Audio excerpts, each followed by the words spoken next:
NewsNation political contributor Denise Gitsham is here with me right now. Thank you, Denise, for being with us from the West Coast. You know, many have considered these three, Robert F. Kennedy Jr., Tulsi Gabbard, Kash Patel, as some of the most long shot of selections. They've been under scrutiny on both sides of the aisle. Is the critique valid, and does your gut tell you they will be confirmed? Well, first of all, it's great to be on with you, Adrienne.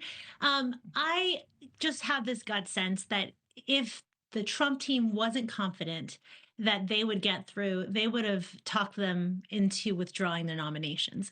And so I have this feeling based on my time in the Senate when I worked there and just my time in Washington, my decade in Washington, that this is a done deal. Now, I do think it's going to be more difficult as for certain ones over others. For example, I think Tulsi Gabbard is going to be she's going to face a lot of criticism and a lot of skepticism, and there's good reason for it, right? That she's said things in the past that Senate Republicans aren't entirely comfortable with in regards to how she views people like Assad and Putin.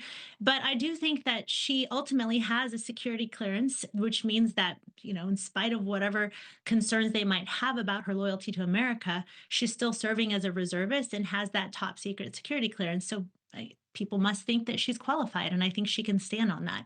RFK Jr., you know, I don't see any concerns about him in spite of his skepticism on vaccines. Fetterman and Sanders have signaled that they're willing to consider voting for him, which would be huge for him.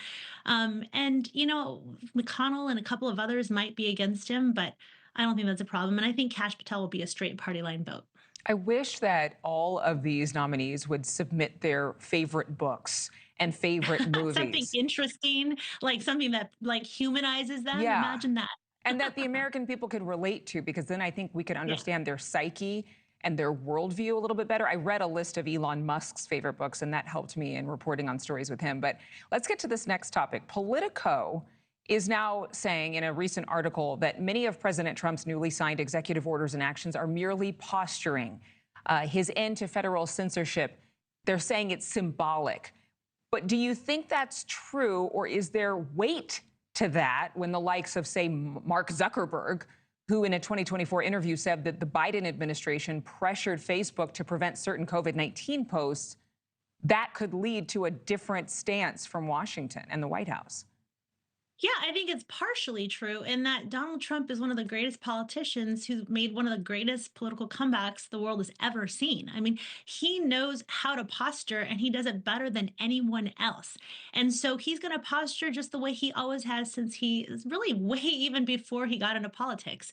At the same time, he has really strong beliefs about how Washington needs to be changed. Like many Americans, like the ones who voted for him, he feels that Washington went too far to the left, went straight out of the mainstream of where most Americans were under Biden. And so he is working hard to see how far he can push the boundaries of what's been considered, you know, politics and really business as usual in Washington. And I think most Americans feel like things have to change. I mean, American sentiment about the direction of the nation, or has the track that, you know, our nation has been on, has been upside down for so long, for years.